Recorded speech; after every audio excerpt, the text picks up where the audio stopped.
আসসালামু আলাইকুম প্রিয় ভিউয়ার্স, সকলকেই ঈদুল আজহার শুভেচ্ছা।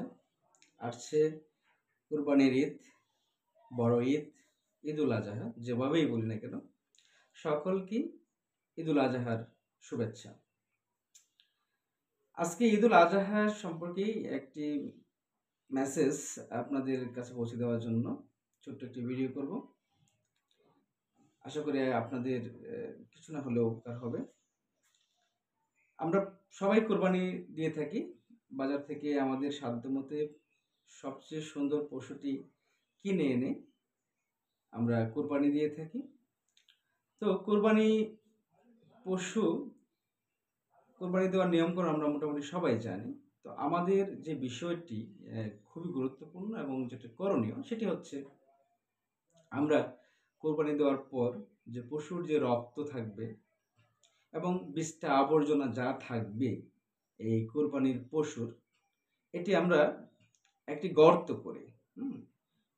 করে সমস্ত ময়লা আবর্জনা যেটা কোরবানি দেওয়ার পর হয়ে থাকে সেটা অবশ্যই আমরা একটা নির্দিষ্ট স্থানে গর্ত করে এখানে পুঁতে রাখবো।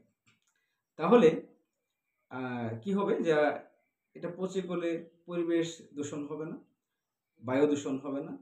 আমরা দেখি যে এখন বৃষ্টি হচ্ছে, আবার রোদ হচ্ছে।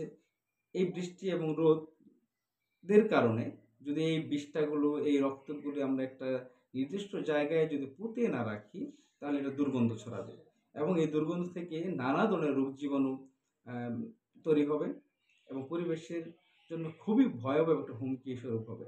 এক্ষেত্রে রাস্তা দিয়ে হেঁটে গেলে একজনের দুর্গন্ধ হবে, সে বিরক্ত বোধ করবে এবং এটি পরিবেশেরও যথেষ্ট পরিমাণে মারাত্মক খারাপ করে ফেলবে। তো আমরা চেষ্টা করব যে এই ক্ষতিকর কারণটি যেন আমাদের জন্য না হয় পরিবেশের। আমরা সবাই সচেতন হয়ে আমাদের এই কোরবানির পশুর রক্ত এবং অন্য ময়লা আবর্জনা সেটি আমরা নির্দিষ্ট জায়গায় মাটিতে পুঁতে রাখব। ধন্যবাদ সবাইকে। আবার ঈদুল আজহার শুভেচ্ছা দিয়ে সবার কাছ থেকে বিদায় নিচ্ছি। আসসালামু আলাইকুম।